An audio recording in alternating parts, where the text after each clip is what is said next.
Aujourd'hui, je vais vous raconter l'histoire de Zéna, la fille au courage plus grand qu'un baobab, celle qui a osé défier les traditions pour suivre son cœur. Mais attention, son chemin ne fut pas sans embûches.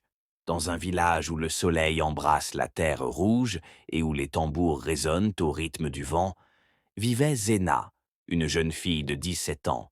Elle avait des yeux perçants comme les griffes d'un aigle, un sourire éclatant comme l'aube et un esprit libre comme une rivière en furie.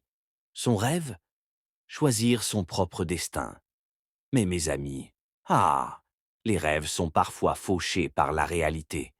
Un soir, alors que le soleil s'endormait derrière les montagnes, le père de Zéna, un homme austère et respecté, rentra dans la case familiale et déclara: «Dans 3 jours, Zéna sera l'épouse de tonton Bakary.» Un silence. Puis le cœur de Zéna explosa comme un tam-tam brisé. «Non, père, je ne veux pas l'épouser.» Mais son père frappa le sol de son bâton. «C'est décidé.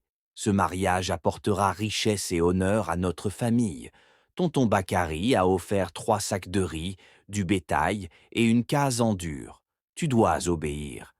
Zéna se tourna vers maman Hawa, cherchant du soutien, mais sa mère baissa les yeux, vaincue par la peur des traditions. Mais mes amis, Zéna n'est pas née pour obéir comme une chèvre attachée à un piquet. Non, cette fille-là, elle a du feu dans le sang. Cette nuit-là, alors que tout le village dormait, elle prépara un baluchon et s'échappa en silence. Elle courut dans la forêt, le cœur battant, les jambes tremblantes.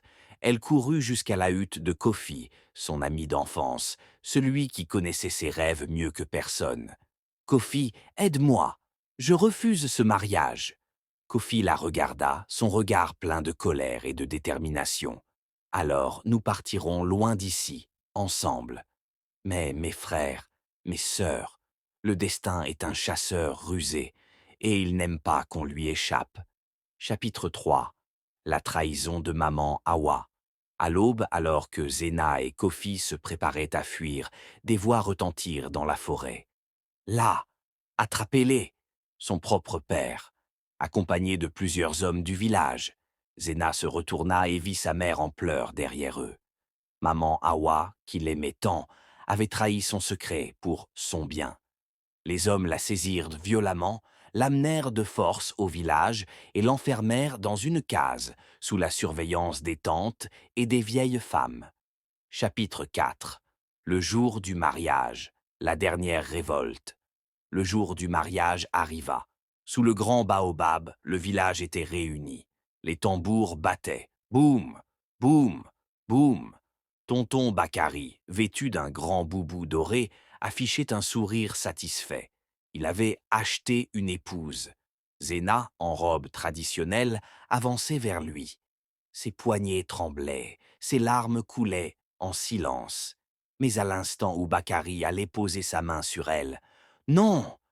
Zéna arracha son voile et cria devant tout le village: «Je ne suis pas une marchandise, je ne suis pas une chèvre que l'on vend.» Le silence tomba, les tambours s'arrêtèrent. Le chef du village, surpris, se leva. «Zéna, tu oses défier les traditions?» Elle s'avança, le dos droit, le regard flamboyant. «Oui, parce que certaines traditions sont des chaînes, parce que l'amour doit être un choix, pas une prison. Ton dramatique, monté en tension, climax épique.» Un murmure parcourut la foule, puis une voix s'éleva. «Elle a raison.» Puis une autre. «Assez des mariages forcés.» Même maman Hawa, en larmes, tomba à genoux. «Je suis désolée, ma fille, je voulais te protéger, mais j'ai compris que la liberté est plus précieuse que la peur.» Explosion de joie, victoire de Zéna. Ce jour-là, sous le grand baobab, l'histoire du village a changé. Plus jamais une fille ne serait forcée de se marier. Et mes amis, devinez quoi? 1 an plus tard, Zéna et Kofi se sont mariés, mais cette fois-ci, par amour, love.